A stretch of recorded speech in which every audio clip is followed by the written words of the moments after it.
Welcome back to the Psychedelic Podcast by Third Wave, where we explore how the safe and responsible use of psychedelic medicines can catalyze transformation. This is Joseph Anew, and today I am speaking with Dr. JoQueta Handy, an internationally recognized speaker, author, educator, and natural integrative health practitioner.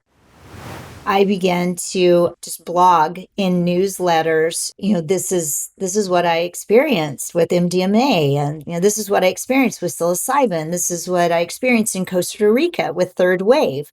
That in itself was very healing, and it was wonderful then to see the response of, I have that issue. I've suffered with that. And it didn't mean that everybody, went and had a psychedelic experience, but it opened up conversation, even conversation within my own family, where I never thought that that would be okay to talk about. So healing on so many levels. Hey listeners, this is Joseph Anew, director at Third Wave Psychedelic Coaching Institute. Welcome back to the Psychedelic Podcast. In this episode, Dr. JoQueta and I explore alternative healing and learning modalities that serve the autism population as well as humanity at large. Dr. JoQueta Handy is an internationally recognized speaker, author, educator, and natural integrative health practitioner. She is also certified by the Psychedelic Coaching Institute, which is how our paths cross. She also holds a certified competence in clinical speech-language pathology and is a certified quantum biofeedback practitioner.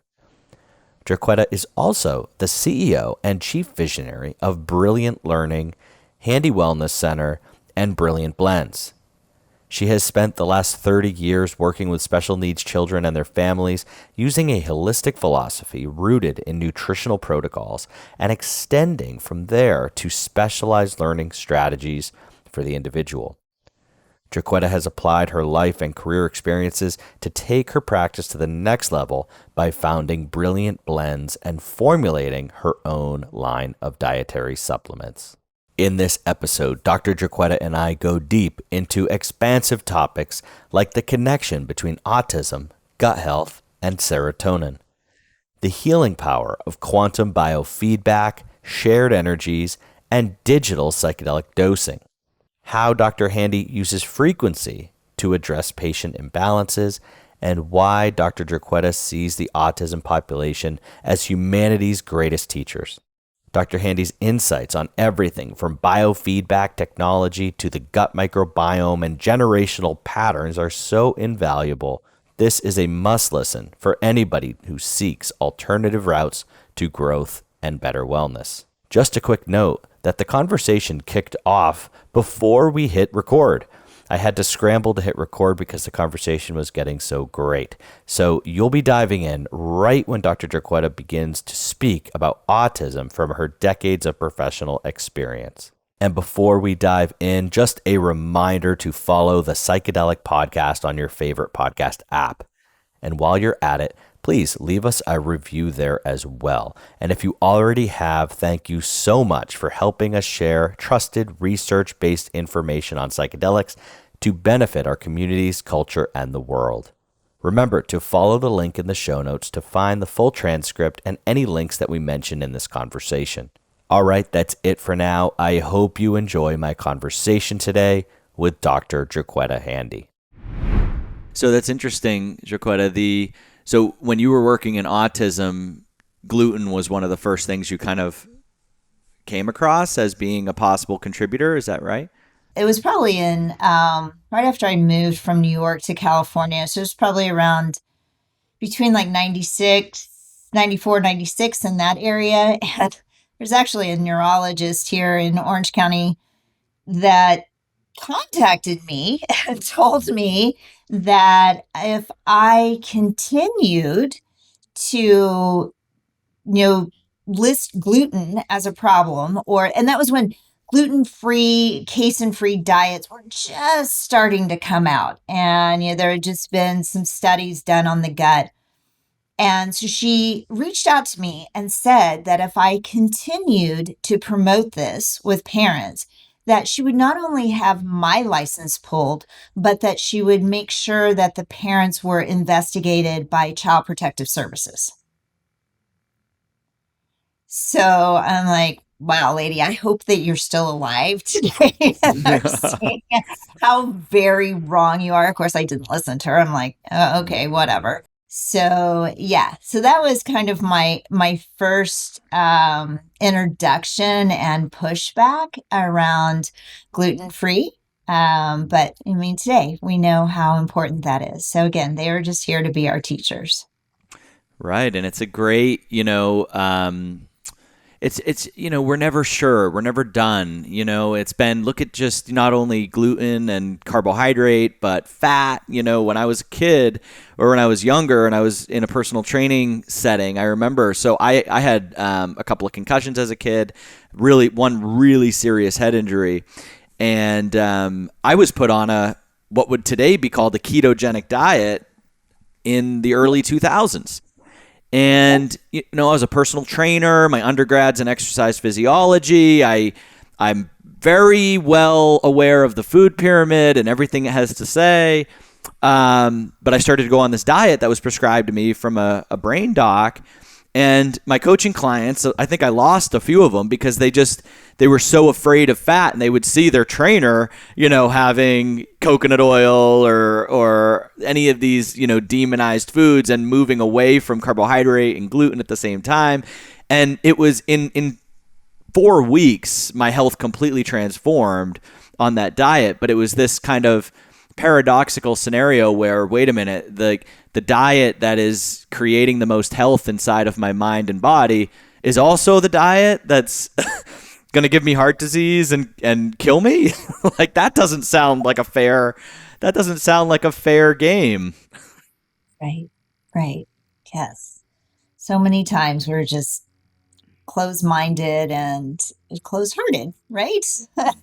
Right. Yeah, I think especially with autism, again, they do great on a ketogenic diet. They're here to be our teachers. And I say all the time, what works for autistic children works for all of us. Yeah, that's really interesting, right? It's an extreme, right? So, are you saying you can kind of, when something works in that capacity at that end of the spectrum, if you are closer to this side and you're not having quite as positive a response or negative a response, it's still an indicator that, well, if that's what it causes at that end, then you can sort of rest assured and maybe have some confidence that it's doing the same to you. Is that kind of right? Absolutely. Very Yes. cool. Because autism is 100% gut. That's where it starts. And then it shows us the strength, the complexity of the gut brain connection. So then that's where the behaviors come from, and the sensory system, the anomalies of the sensory system, and the reaction of the sensory system. But yes, in looking at what doesn't work for them from a gut reaction is true for all of us. Yeah, that's really interesting. So autism, you believe, is 100% a gut issue. Yes, it's the microbiome. So we learned that in the early 2000s when we learned about the genome, and learned that the third layer of the small intestine, the microbiome, is our immune system, and it is our second brain. So in supporting in that area, we really see a change in our overall health and mental state. Right.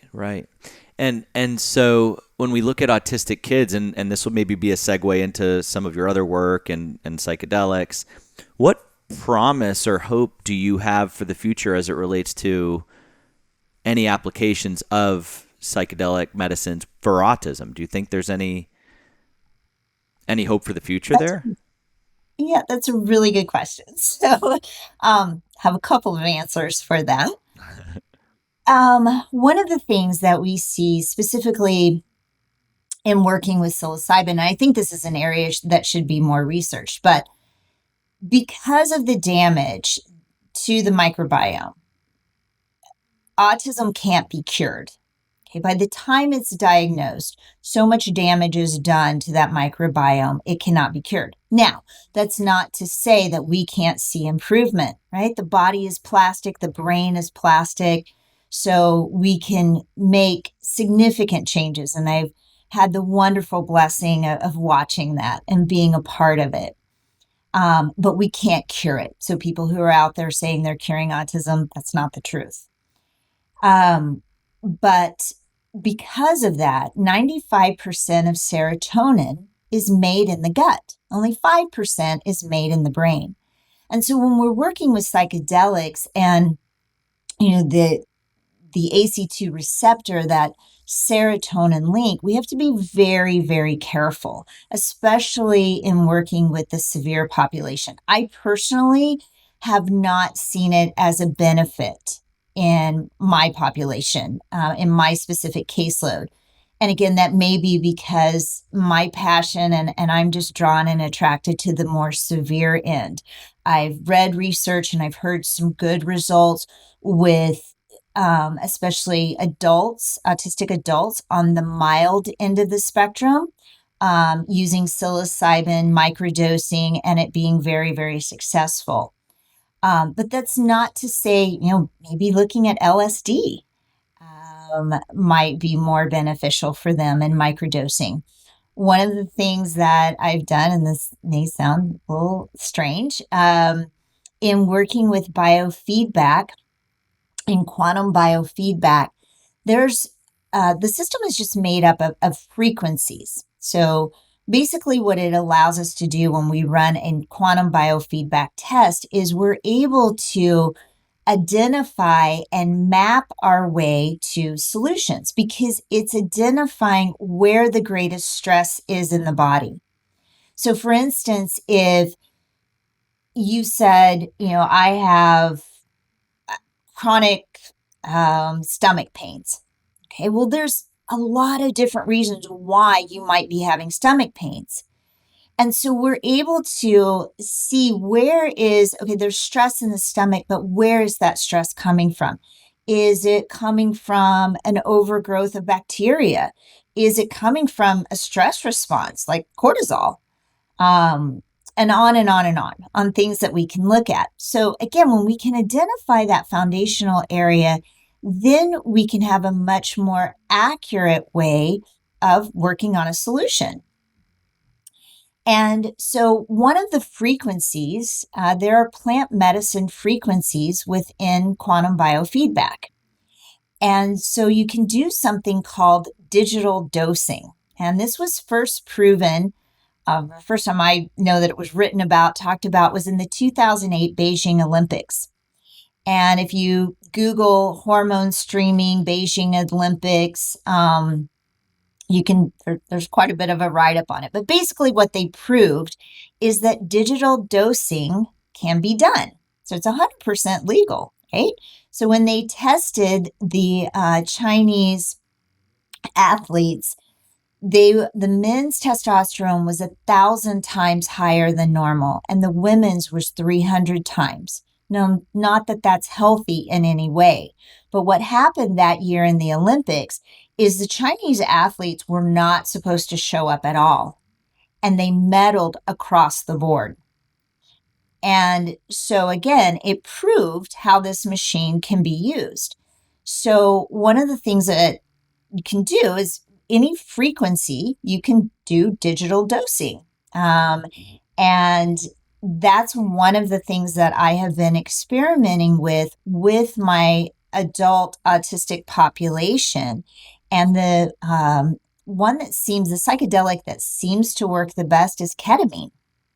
And I've actually had some parents say, of all the treatments I've tried, and this is with 21, 22-year-old autistic patients, and so they've tried a lot of things over the years, and they're saying, this is one of the greatest changes that I've seen, most consistent change that I've seen around behavior and around regulation of the nervous system. So, Doc, I have to, ask more about this quantum biofeedback. And And I'm curious, so the technology you use is guiding you and providing answers as to what is happening in the gut, to kind of take two steps back. You're saying if it's this particular gut issue or that particular gut issue, the feedback is somehow navigating you around that. And then I also want to tack on, so the ketamine dosing is digital. It's a ketamine frequency, and it's not actually ketamine being injected. Okay, so we have to dive into this. This sounds mind blowing. So wherever you want to take it from there, but I'm curious, what is this technology, this quantum biofeedback technology? Sure. So, just to back up a little bit to answer your first question. So the frequencies are not just around the gut. It's looking at the whole body. So mind, body, spirit is, all the different frequencies within the system. And there's about 17,000 different frequencies. So even if you're looking at a supplement, like there are supplements loaded into the system, even by brand. There are medications. There are psychedelics. And so what we're doing is, again, assessing. It is not a diagnosis. I'm not diagnosing patients in any way, not treating patients. We are assessing where the body is showing stress. So we know that years before you ever develop a disease state, like let's say cancer, the body gives you warning signs. We just don't listen to those warning signs most of the time. You know, oh, it'll go away. Or maybe a lot of people are just so out of touch with their body and the feedback that their body is giving that they're not even aware. I'll have patients come in and I'll say, wow, are you under a lot of stress? No, I'm not stressed. I'm like, okay, tell me a little bit about what's going on. And I would consider it very stressful in what they describe. So the system is just identifying where our body is giving us warning signs. And it allows us, and it does that by showing areas of reactivity. What are reactive areas in the body? And when we can see those reactive areas, that forms patterns. So, is there a pattern of a digestive issue? Is there a pattern of a hormone issue? And then once we can see, and lots of other patterns, but once we can see that pattern, then that's where we can back into the solution. Is the solution that you need to change jobs? This job is just way too stressful and you're not going to live very long if this continues. Or is it that your diet of processed foods is just wreaking havoc on the body? And so, all the time I have people say, how do you know that? Yes, that even if they don't tell me that, I'm having chronic headaches every day, I wake up with a headache every day. The system will many times show that area of stress. Are you waking up with headaches? Yes. Are you having difficulty sleeping? Even, by certain hormone patterns, especially in women, are you waking up between 3 and 3:30 in the morning? That usually has to do with the progesterone, testosterone deficiency.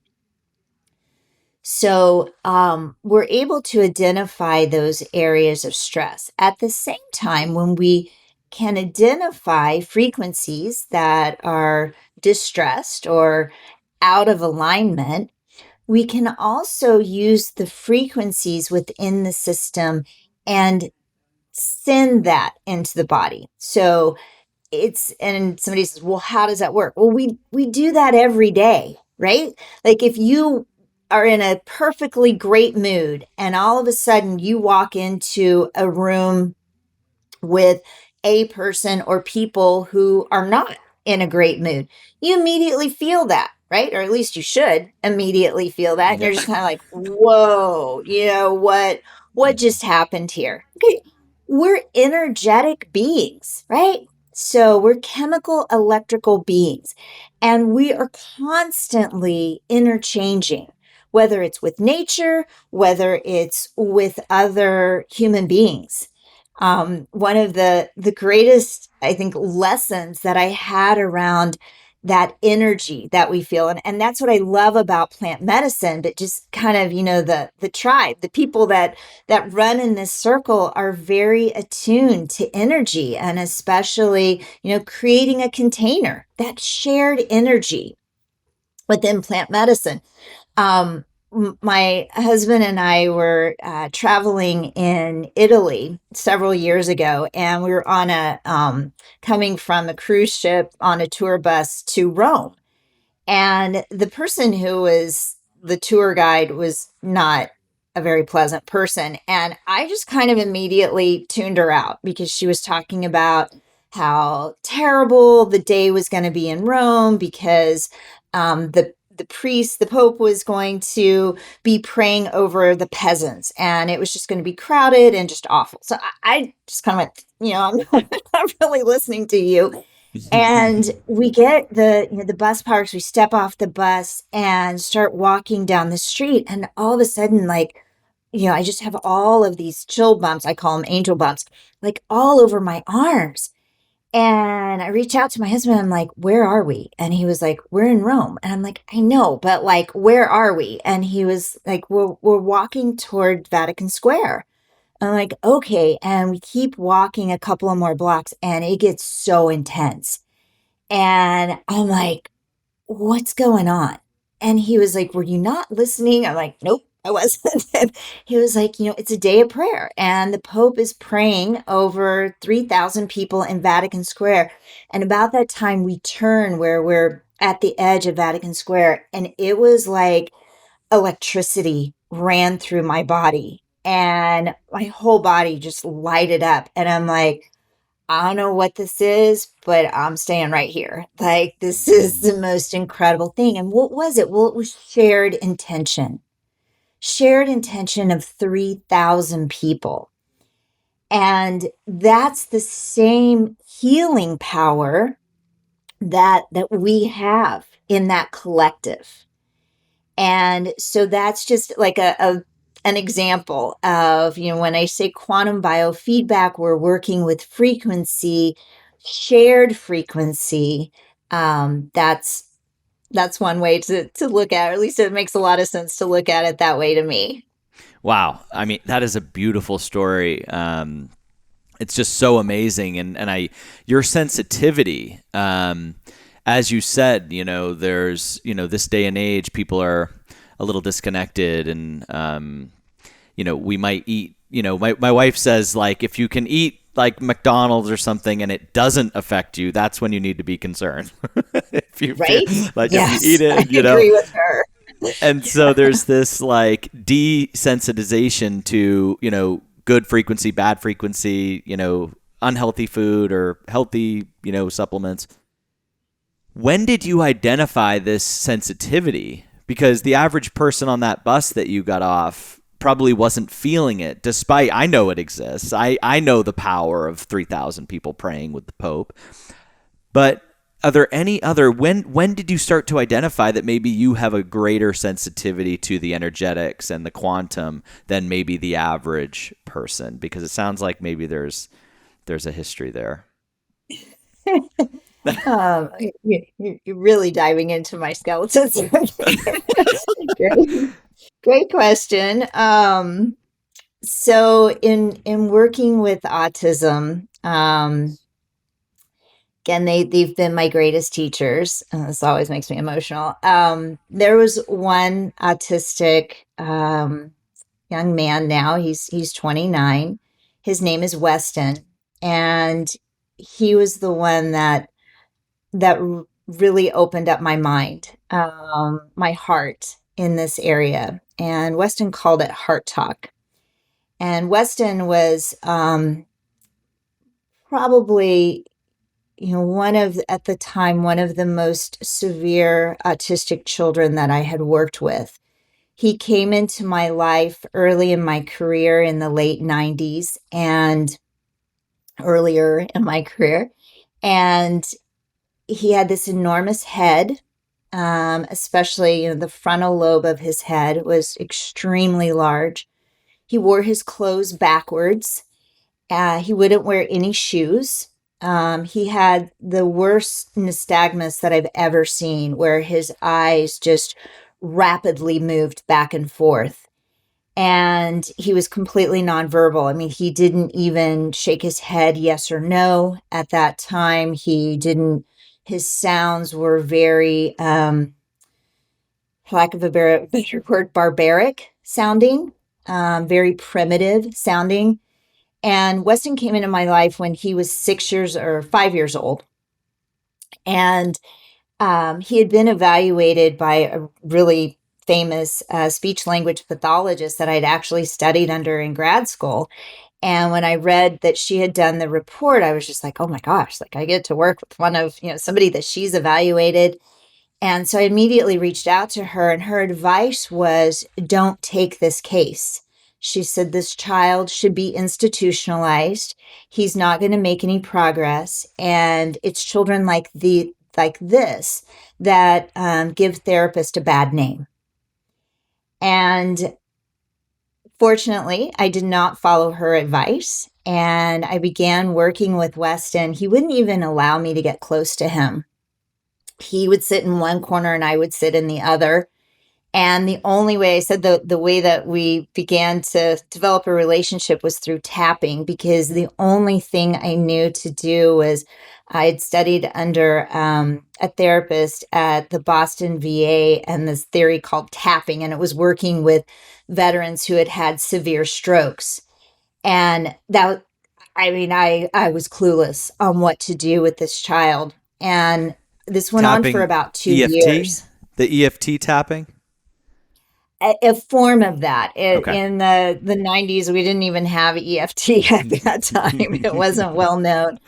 It was literally just tapping on the floor. You would tap out the rhythm of words.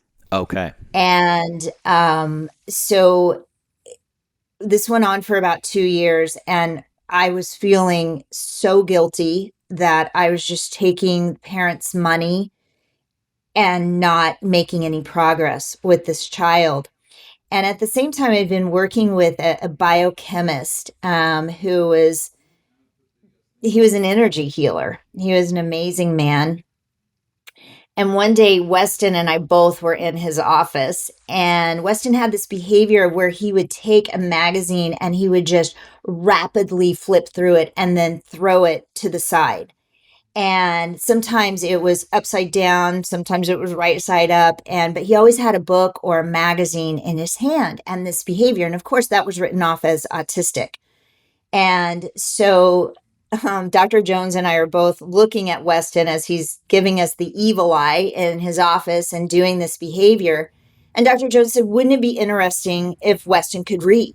And I'm like, Weston can't read. He's just gotten thrown out of his second kindergarten for overturning tables and throwing chairs. He can't read. He doesn't even know the letters of the alphabet. And he was like, okay, but wouldn't it be interesting if he could? And so it was about 2 weeks later that Weston and I are in our opposite corners in a treatment room. And I was empty. I had nothing left, and I didn't know what to do. And I heard Dr. Jones' voice. Wouldn't it be interesting if Weston could read? And he had just thrown this book at me that he had been looking at. And it was probably written on like a second grade level on clouds. And so I picked it up and I read a couple of pages, and I took a piece of paper and I literally just tore it and wrote a question and then wrote down 2 answers. And as close as Weston would let me get to him, which was about an arm's length away, I held the piece of paper up. And he kind of looked at it out of the side of his eye. And then I held up the 2 answers. And he swiped at the right answer. And so I went back and I repeated the procedure again. And this time Weston pointed at the answer. And I'd never seen him point at anything.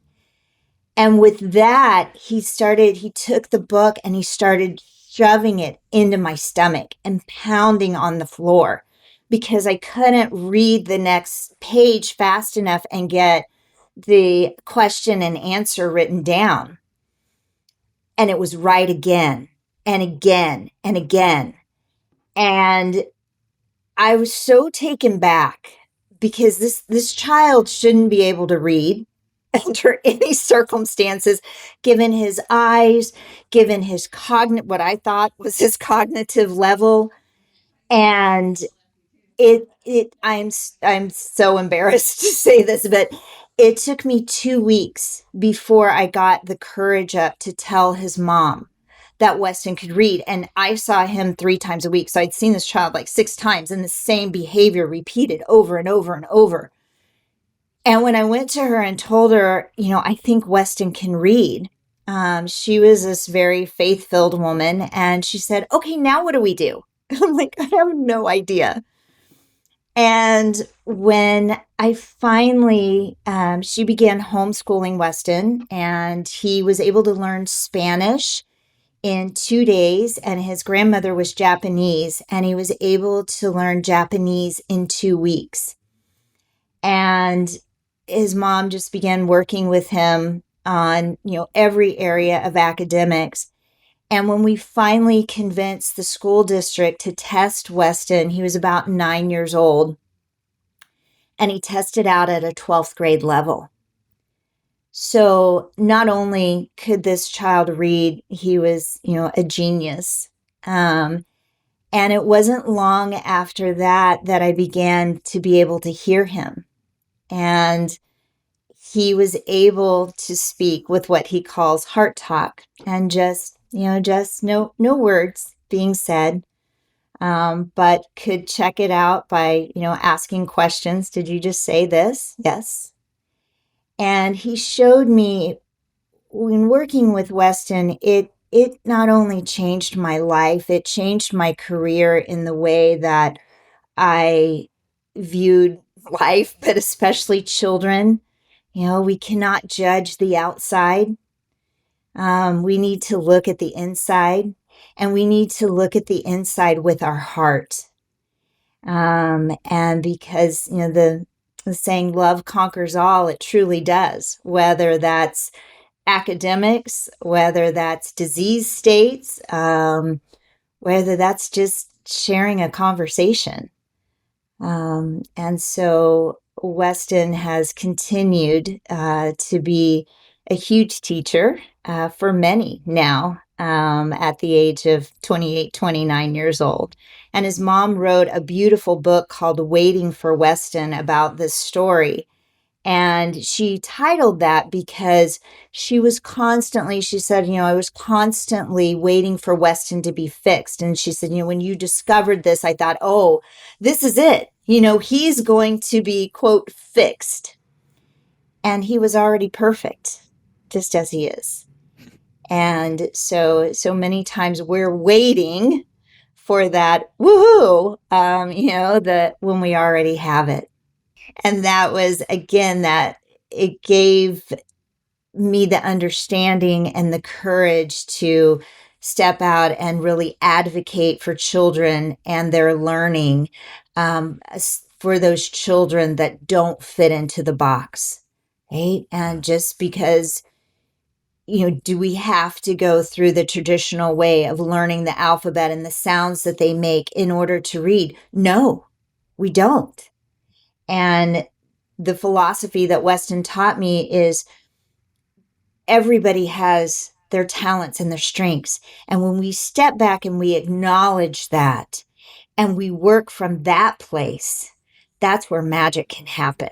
And so instead of from an educational standpoint of, it has to be done in this way, this checklist, this lesson plan, let's start with where the talents are. So like in autism, autistic children are dominant visual learners, which means that they learn best through rhythm, movement, and visualization.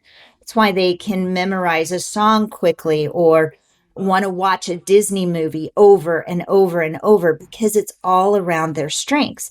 And we can take those three strengths and copy it in any area of curriculum. And just as I said, autistic children are just here to be our teachers.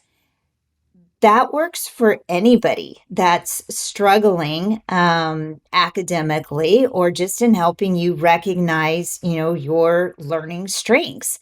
I've used this with college students. I've used this with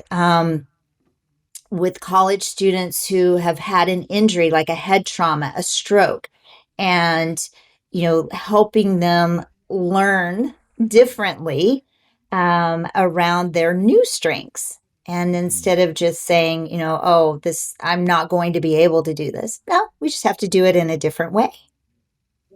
I love that. I love that permission, and I think so many people are always seeking permission to learn in an alternative way. Or I suppose psychedelics can both be, a scary thing to step into as an alternative means of doing something, but also it might be the thing that gives you the permission to learn the way that you're supposed to learn as well. It seems like this sort of knowing thyself, in other words, which is kind of the what we're all here trying to do, right, is sort of core to this. And maybe in this particular population that you've had a history of working with, it's like that group, it's especially important, but it's a permission slip maybe to all of us to really begin to step outside the, typical boxes and begin to navigate life and learn things in ways that are aligned with the way that we can receive the information the most efficiently.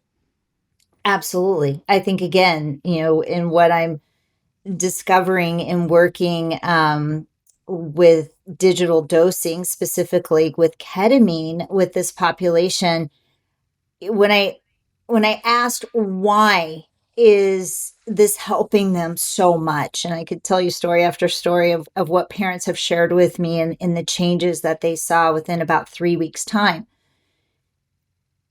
It's really helping them to feel comfortable in their body. And once they feel comfortable in their body, then their talents that I have always said are there, I've always advocated for, are just able to shine through. And how is that a teacher for us? Well, again, when we know thyself, as you said, when we come into our true being, we're able to operate and communicate and share and love at such a greater level. It sounds a little bit, JoQueta, that it sounds a little bit, the quantum biofeedback, it sounds a little bit like a modern singing bowl chakra thing. Like, so if you have an issue in your second chakra, you need this singing bowl, and it seems like maybe kind of like a modern tech version of what maybe people have been doing for a long time. Does that ring true at all? Absolutely. I mean, for sure. Because I think what you're describing is, using frequency as a way of clearing, as a way of balancing. And yes, that's 100% where it's working from. I love that. Yeah, it's So go ahead, sorry. go ahead. No, go ahead. I was just going to say the person who developed it was asked when he was 17 by NASA to come in and help with the rescue of Apollo 17. And he did it. And at that time, there were only binary computer codes. And so he wrote the first trinary computer code because he said, a spaceship is not a binary object. It's a 3D object. Okay? So the binary code wasn't working. And then he just applied that same code to quantum biofeedback. And, when it was first introduced, it was just way ahead of its time, like 40 years ago. And now as our technology increases, our knowledge of technology it's becoming much more accepted. But yes, you're absolutely right. It's just using frequency as a receiver, identification, as well as working with that to improve vibrational flow. I love it. And I guess one more just tactical question. So is it headset you wear? Is it a magic wand? Like how is the how is the frequency? Like what does a session look like with you? So it can be done in two ways. It can be done in person. And when it's in person, we use electrodes.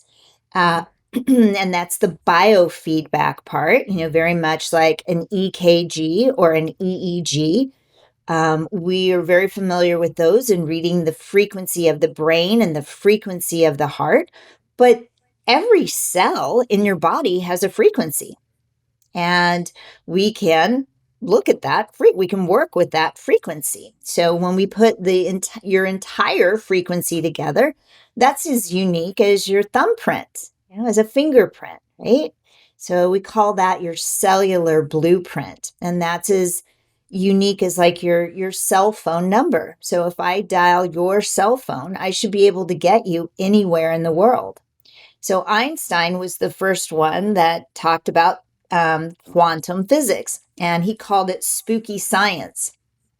And NASA, about 3 years ago, was able to, for the first time, photograph two cells interacting on completely opposite sides of the world. And they labeled it as spooky science. Einstein's spooky science is proven. And I mean, we know this. We don't have to have it captured on film, right? If you think about somebody and all of a sudden they call or text you, right?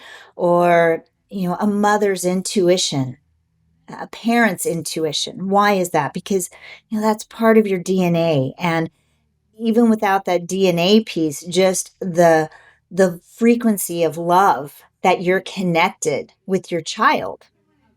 Right? So there's a knowing. Prayer, same thing. What did I experience in Rome? It was prayer of 3,000 people having the same intention. So that's the collective that we share. And again, in psychedelics, I say I had a cerebral knowledge of unconditional love, a cerebral knowledge of this connection of frequency, but it wasn't until psychedelics, the healing I didn't know that I needed, that I was able to feel that and know that on such a deep level.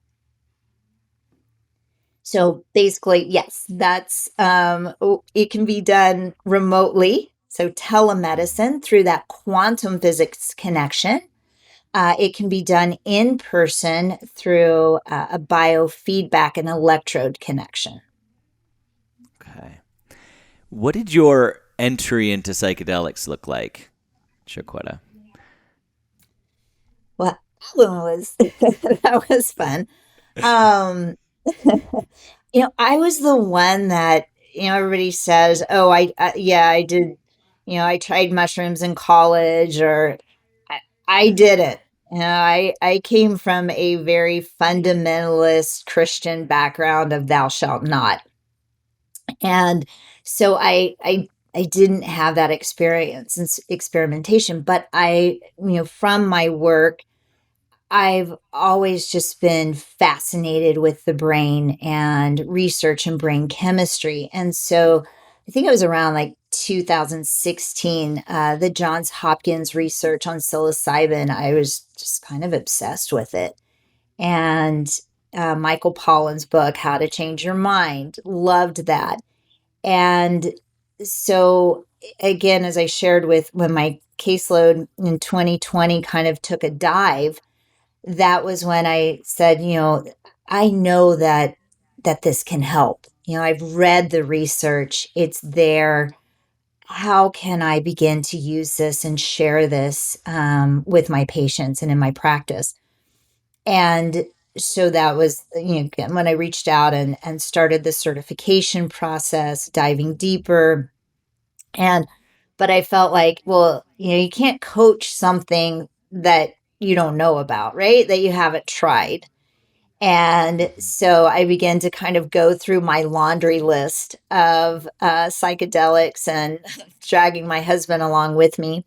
And we have 5 children, but we're empty nesters, and so we called them silly Sundays, and just the two of us together, exploring kind of the psychedelic list that I had, and it was literally the healing that I didn't know I needed. I started on this journey for my patients because I was fine, right? Yeah. Um, Of course.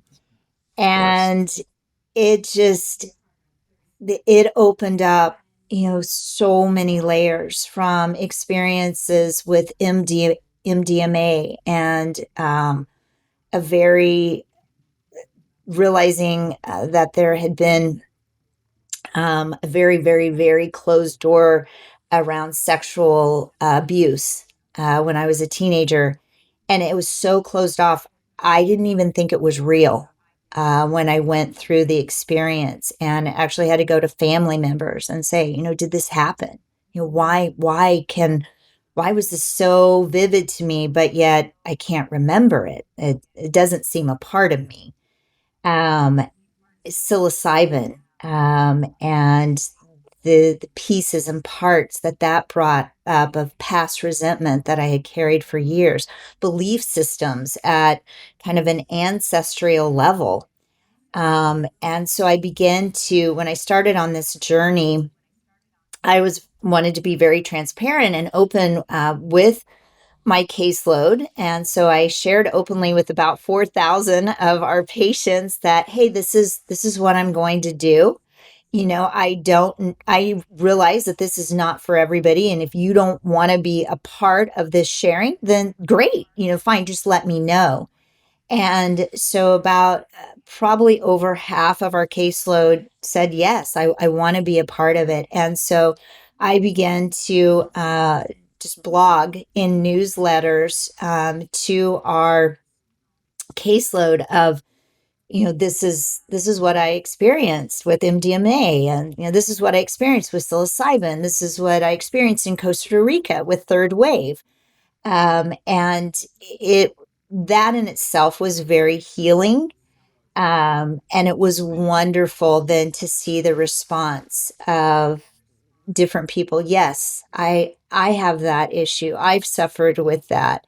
And it didn't mean that everybody, went and had a psychedelic experience, but it opened up conversation, and even conversation within my own family, where I never thought that that would be okay to talk about. So healing, healing, healing on so many levels.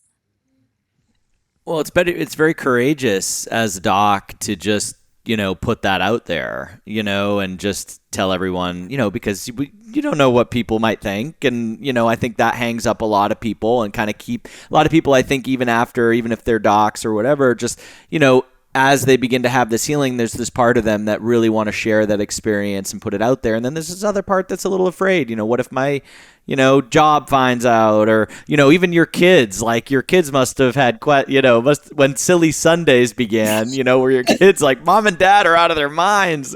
Let's go. A little bit. I have one son our fourth son, who actually, came and was part of, helped me start Brilliant Blends, the adaptogen company, and helps me. It's kind of my right hand in the workshops that I've done. But yes, one of the, things that I realized that was a belief system that I had brought in as a parent, and was very ancestral based, when was I grew up on a farm in Oklahoma, and there's always work to be done. And so it was get up, get out, get over it. Just, it's no time to lay around and just have a little pity party. And so the belief system that I took on from that as a very young child is your feelings don't matter. Just don't talk about your feelings. Just get out and go to work. And my grandfather used to say, it's nothing that some hard work won't cure. And that was a belief system, again, that was passed on from my grandparents to my parents to me. And I passed it on to my children. And our daughter at the time was pregnant with our first grandchild. And I went to her and I said, I'm sorry, it's too late for you, but let's end this generational belief system, right? Let's not carry this on into this infinite soul that's about to come into the world. And, I had all of our children together and I just apologized. I'm so sorry that I imposed this on you, and your feelings do matter and we do need to talk about them. And I was ready to have a little intervention right then. And they just looked at me and like, Mom, please stop doing so many mushrooms. I'm like, wait, no, that wasn't the point. So yeah, we were able to laugh about it, but still, I think it's so important. And, with my daughter and son-in-law, what I shared was, yes, planning the nursery and all the preparation that goes into having a baby, that's so important. But I think one of the most important things that you can do as a couple is come together and just talk about, what do we not want to bring in as parents? Where are those ancestral lines that we just want to sever and end right here with our family? And I think that's one of the most incredible healing things that you can do as a parent.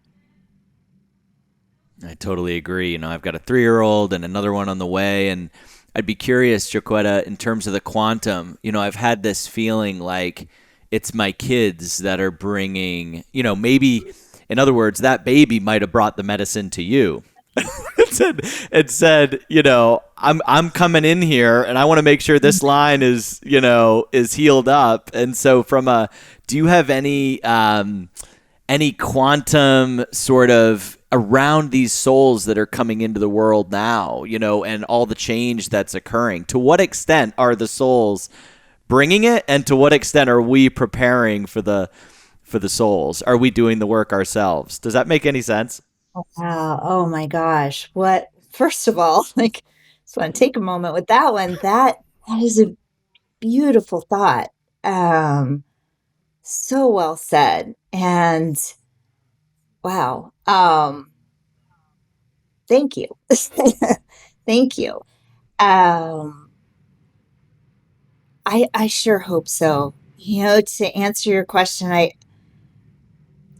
I don't have the right answer for it. But I hope that as for us that are doing this work, whatever title we want to carry, light workers, healers, I really hope that we're taking a moment to just contemplate that question that you just asked, because I think it is so, so important. And just like I shared, in the way that the quantum works, that collective energy, the consciousness, right?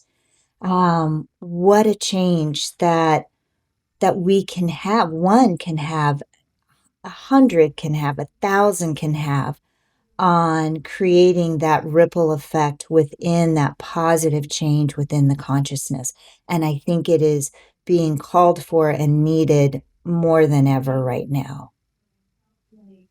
Yeah, I think so. I think it's it's an amazing time to be alive and to be bringing kids into the world, and and there's such a benefit too, and that's in this day and age, you talking to your daughter and, the generational stuff stops now. And, we're at a generation or a time and place where we can have those discussions. And I feel like, your father, your grandfather, if they said anything close to that 60 to 100 years ago, everyone would have thought they were wild. So there's this incredible opportunity, with the challenge, with the adversity, with the, before we put the recording on, you had mentioned, and you alluded to it a minute ago, and that's that you had always had a practice that was rather low on prescriptions, a low medicated client population, and then suddenly during COVID, that kind of went sideways, and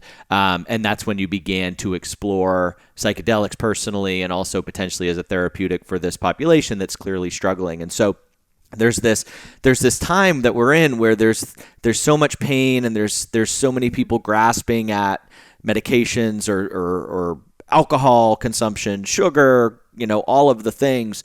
But it's also, with that extreme and polarity, there's this extreme where there's this openness to talk about things and to speak to things that I don't know in previous generations before us have ever really been able to speak about at the level we can today. So there's this like polarity going on where there's like we're maybe the most disturbed and the most opportune at the same time. And so that's kind of beautiful and interesting. And I think that it's daunting though. I think that like the boat ride or the raft from this camp to this camp, is that, kind of where quantum biology comes in, quantum neurofeedback? I think so. I mean, it's again, it's a 40-year-old technology, so it's been here. But have we understood it at the level or had the acceptance, the openness to it that we have right now? I've seen a huge shift in that just within my own little bubble over the past, I would say, 2 to 3 years. Yeah, I Yeah, love when I that. first started with this, it was like, oh, that's voodoo, that's witchcraft, and I get it. It's still, how does it work? I'm not 100% sure, but, I don't know exactly how a cell phone works either, but I still use it. So I think, again, yes, we are shifting for the good. That doc that told you were crazy for telling people to not eat bread and gluten, you should have said, wait until you see my quantum my quantum Right? feedback That machine. would If you think have if you think I'm nuts yes. for not eating bread, wait until you hang in the quantum zone. Um, so JoQueta, can you tell me about Brilliant Blends, this supplement company? You're specializing in adaptogenic compounds, right, or adaptogenic Correct. herbs. What role are these supplements playing in your practice? They are used a lot in my practice. Mainly I'm working with, I think, where I hear the most positive feedback is around REM sleep. And, most of us, REM sleep is when we dream. And most of us don't get REM sleep or don't get enough REM sleep. We need at least an hour. 2 hours is even better a night. And REM sleep is important because that's when 60% of your brain detoxes. And so that beta amyloid plaque that leads to dementia and Alzheimer's. And right now, I'm being asked to speak on anxiety and mental health. Just in the past month, a lot. So, and when we look at the statistics around mental health, what they're saying with Alzheimer's is by 2040, one in every 36 people over, or sorry, one in every three people over 65 will have Alzheimer's. And that's not even including dementia. And right now we're seeing 40-year-olds diagnosed with Alzheimer's. And so if something as simple as REM sleep can help decrease those numbers or even prevent that statistic, I think that's a huge piece. And I would say sleep is probably one of the most consistent complaints that I hear from my caseload at all ages. And so ADAPT is built around anti anxiety, calmness, increased memory, and REM sleep. It was also just to honor, as I said, autistic children are just here to be our teachers. And so to honor all that they have taught me, all the Westons in my life, and that they have taught me over the years, I chose the most researched adaptogens for the formulation of Adapt. Because as I said, what works for autistic children works for everyone. So when I say that, people are like, oh, I'm not autistic. No, I get that. But again, do you have memory issues? Do you have sleep issues? Do you have anxiety issues? Okay, then let's learn from some of the children that have the worst of those and what helps them. And then Enrich was built to honor their parents. Because what I found in 2009 when I worked with the Brain Treatment Center here in Newport Beach was we did hundreds of blood flow brain studies, is that 50% of the parents with an autistic child have PTSD. And so Enrich is built around the most researched adaptogens for PTSD. So working on mood elevation, focus and attention, and energy levels. And it also works the best when stacked with psilocybin. Yeah, you've got the niacin in there and some lion's mane and cordyceps, and Yeah. that's amazing. Yeah, it looks great. Thank you so much for sharing. They look like great blends. And you said you actually designed this one to be. You were hoping to put psilocybin in there, right? But a Yeah, lawyer got a hold of you and said, Doc, yes, we'll don't keep it risk everything. 100% legal. Yeah. Absolutely. But it works. What we're finding is that it works so nicely with recovery. And right now, I think in the psilocybin arena, we're not talking about recovery. So again, going back to the autistic population and why do they not do well with psilocybin? It's because of the recovery piece. And I know that they're not the only one out there suffering from that. And so, in using this, in stacking it with psilocybin, but also using it on a daily basis, even on your off days, on your recovery days, it helps with the uptake of serotonin and GABA and just the overall regulation around brain chemistry. You also don't get, for some people that are saying, I can't wait to micro on my off days. I can't wait to start microdosing again, or I feel a real drop in energy or a drop in my mental state on the days that I'm not microdosing. In using a combination of Adapt and Enrich, it seems to keep a consistency so that you don't feel those drops. It's really interesting. And I don't think, we hear about the drop from MDMA, right? We got to take the alpha lipoic acid and the magnesium, and we got to do all the things with the MDMA because, maybe 5-HTP or whatever you're doing in the days that follow. But not a lot of people talk about the recovery from psilocybin. It's not as prevalent. So you're saying that in the autistic population, they have a particularly challenging drop or can after psilocybin that maybe folks aren't as privy to? So their serotonin levels are naturally low Okay. because, again, we make Okay. 95% of serotonin in our gut. So, how many people do we have out there with gut issues? A lot.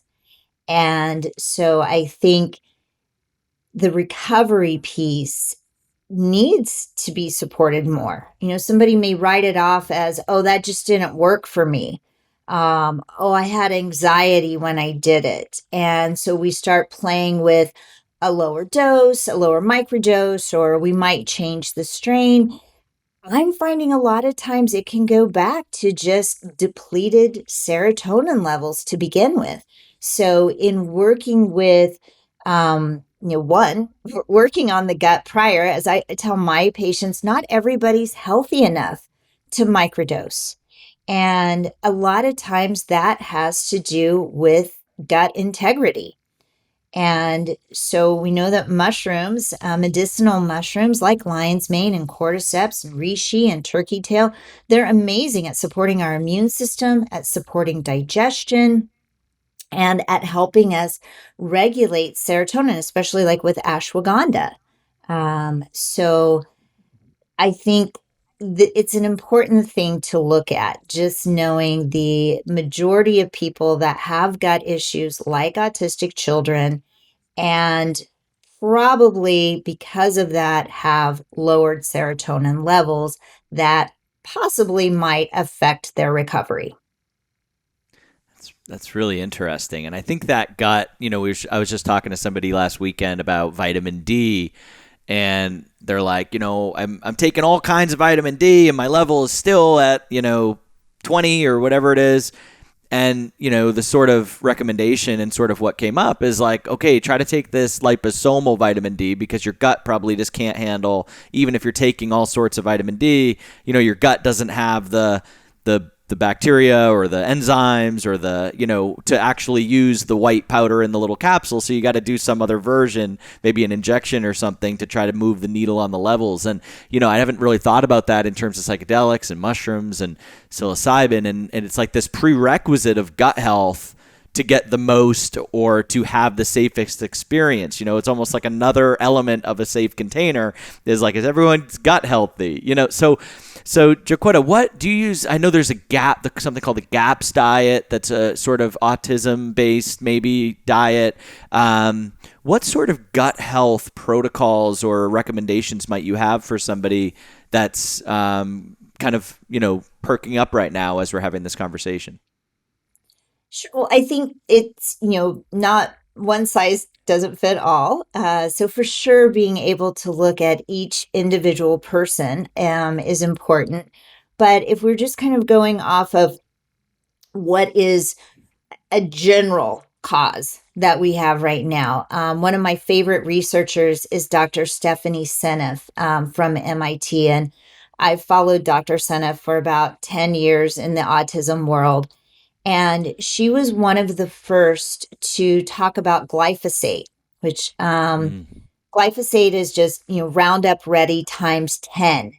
And it's in our food, it's in our vaccines, it's in our water, it's in our ground. Dr. Seneff got some controversy several years ago when she said there's no such thing as organic. And she wasn't trying to say, don't support organic farming. Yes, 100% we should support them because they are only doing the best that they can do. But our ground is toxic because of the amount of glyphosate that has been poured into it by the tons starting in 1992. And so, because of that, the glyphosate that is in our bodies, and she proved with autism, what she did was she just took a algorithm. Her background is in computer science and biochemistry. And so she just developed an algorithm based on what the CDC reports every year of the amount of glyphosate being used. And then she took 5 disease states: autism, heart disease, diabetes, cancer, and Alzheimer's. And she just let it run. She wasn't even sure, at the time she was like just interested in glyphosate. Most of her studies are self-funded. So it's not, being backed by Johnson and Johnson or something like that. She just let this run. And what she found was that there was a 1-to-1 correlation with the increase in those 5 disease states and the amount of glyphosate that was being used. And so that's when she really began to speak out about glyphosate and start making predictions in what we were going to see in our overall health state. She hasn't missed a prediction in 25 years. And what she's predicting right now is pretty bleak.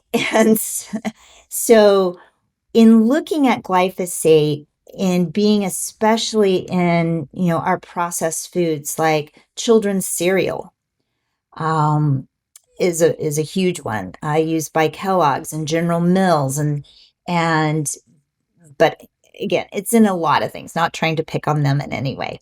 Um, the They can afford to the be picked on. more that yeah, the more that we can focus on a plant-based diet with lean proteins, is way better than fast food and processed foods. And in terms of helping the gut, helping serotonin levels, that's a huge piece. And that's really the way I think that everybody should eat. I use a lot of those diets in when I'm working with detoxing patients. But what I tell people, I'm like, this is just really the way you should be eating all the time. And I think that, again, that's another area where we are becoming much more aware, and making changes. Where I live here in California, we have so many alternatives around natural foods and restaurant choices. We have a home in Kansas, not as many choices there. But I see that this is it. People, again, are much, much more accepting when I make these recommendations, than they were, especially 5, 10 years ago. Right on. And they're even doing now, occasionally you'll see the glyphosate residue free sticker, on things, which is, Yeah. We uh-oh, hope that's true, we hope right? it's true. Oh gosh. Yeah. Yeah. Well, the next I mean, level. I was Yeah. just I did a raised garden, it for the first time at our home in Irvine. And, we have a small backyard, not a lot of space. And so I have this beautiful raised garden. I'm so proud of myself and the soil that I picked out and everything. I started reading so I started composting, and I was like, what's the primary reason that you compost besides fertilizer? Well, in this article that I read, it was about that it will protect the plants against glyphosate in the water. And I'm like, oh, didn't even think about that one. So I go and look up Irvine, and their water is the second worst in the state of California. 180 chemicals, and it was like 24,000 or something like that parts of glyphosate. And I'm like, oh my gosh, here's my beautiful garden that I thought that I just, took every little care and precaution. And because I was watering it from the hose, I'm like, oh gosh, I just like contaminated everything. So glyphosate, just as Dr. Seneff was saying, in the United States, there is no such thing as organic anymore because of the toxicity in our ground and in our water. And yes, it's better our food choices, instead of choosing our top 5 GMO foods and making those different choices. Yes, that is helpful, but to say a glyphosate free food, okay, hopefully.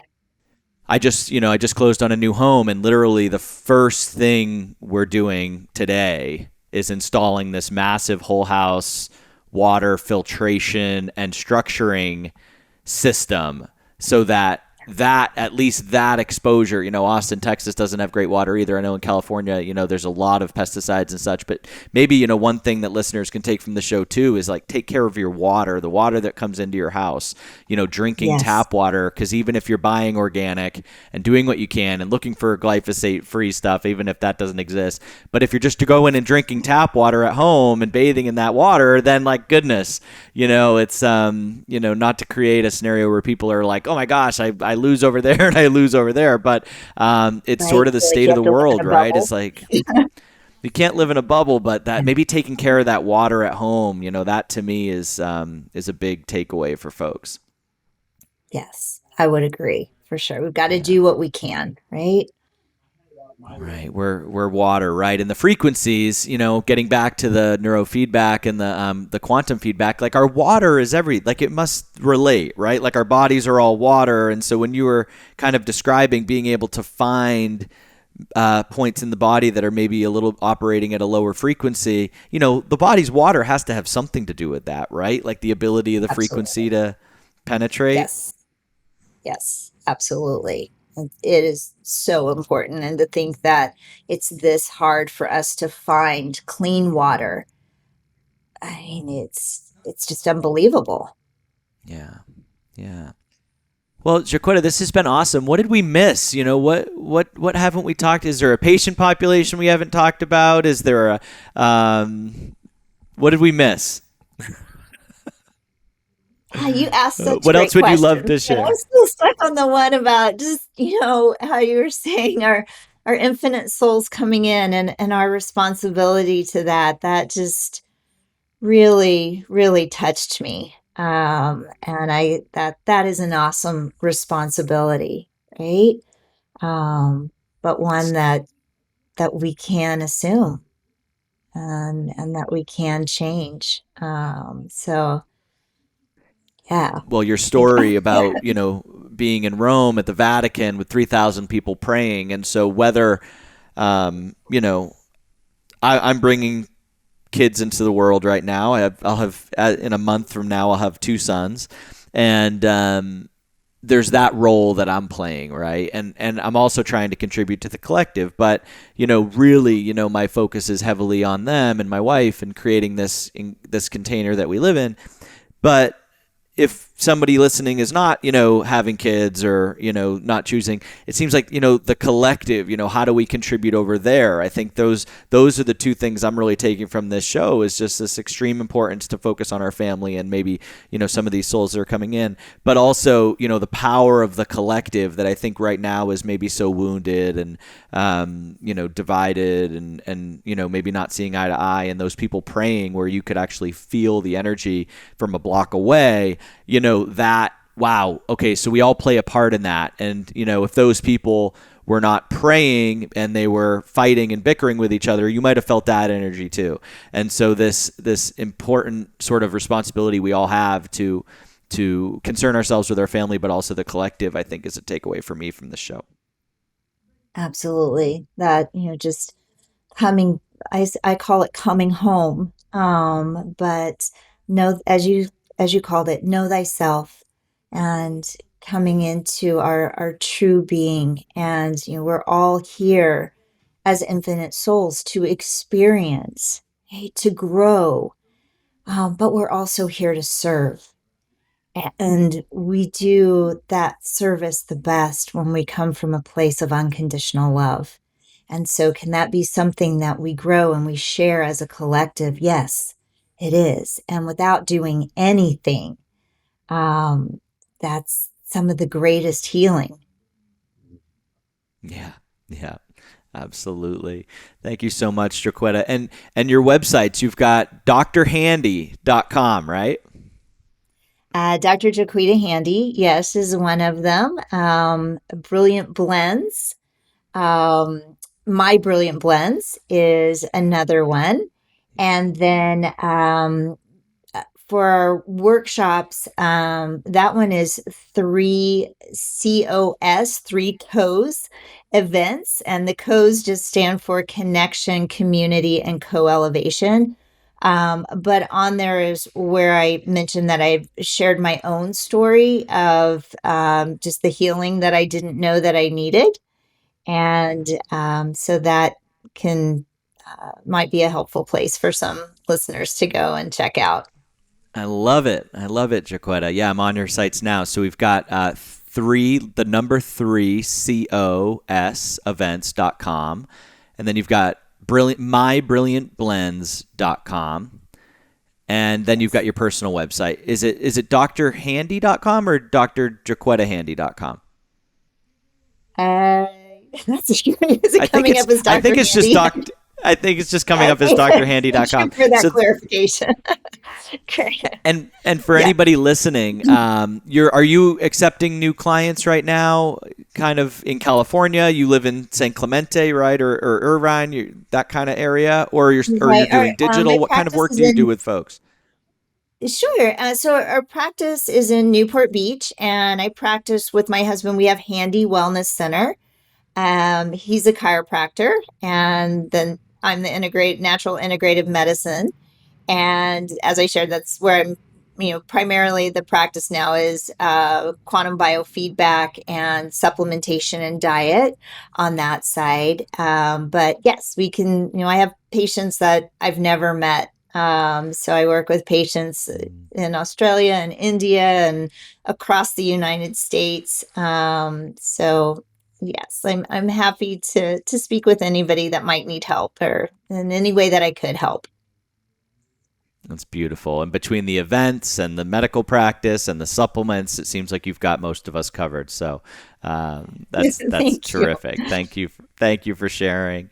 JoQueta, this has been just such a fun show, and thank you so much for carving out the time for our audience today. And yeah, I'm so grateful that you shared your story with us, and you were so open to share and just tell us your stories of your patients and yourself. And I really appreciate you being here, and thank you so much. Oh my gosh, it has just been a huge honor. Just thank you for allowing me this time and to share. Hey listeners, Joseph here. I hope you enjoyed my conversation with Dr. JoQueta. Remember to head to thethirdwave.co/podcast to go deeper into this episode with full show notes, transcripts, and all the links we mentioned in this conversation. That's thethirdwave.co/podcast. Then scroll to episode 221 with Dr. JoQueta. What moved you in today's conversation? What inspired you? What insights did you gain? Do you have any more questions? Continue the dialogue with us in Third Wave's community forum at community.thethirdwave.co. Sign in or create an account first, and once you've logged in, you can navigate to the Psychedelic Podcast menu and leave us a comment. And while you're at it, you can check out the rest of the platform as well to find support, meaningful discussions, and high-quality education, resources, and providers from across our global ecosystem. Sign up for free at community.thethirdwave.co. We hope to see you there. Thanks so much for watching, and don't forget to subscribe to our YouTube channel. The psychedelic space is evolving every day, and we have a ton of amazing content that's coming out, and subscribing is the best way to keep up to date with all of that great content.